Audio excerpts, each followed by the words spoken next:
Hello મિત્રો, બધાને જય માતાજી। કેમ છો બધા? મજામાં છો ને? જો વાડીએ આવી ગઈ, વાછડીઓ માટે ઘર લઈ લીધું। પછી અહીંયા થોડોક વરસાદ છે, બહુ એટલો બધો છે નહીં।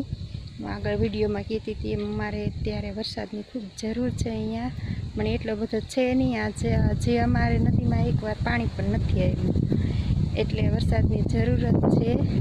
આવી જાય તો સારું। અને જો આ મારી વાડી છે, જોઈ લીધા છે ને મસ્ત વાડી અમારી। જો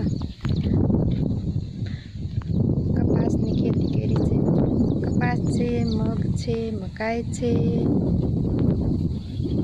અમારા વાછડી માટે જો જાહેર કરી છે, જાહેર પણ છે। એક બીજી વાત કહેવાની કે તમે મને સપોર્ટ કરો છો એના માટે ખૂબ ખૂબ ધન્યવાદ, અને આગળ પણ મને સપોર્ટ કરજો। જો આ પાછળમાં ગુલમોહરનું ઝાડ છે, જે મસ્ત ફૂલ આવ્યા છે। જો સારું, આવજો, બાય બાય, ખુશ રહેજો, જય માતાજી।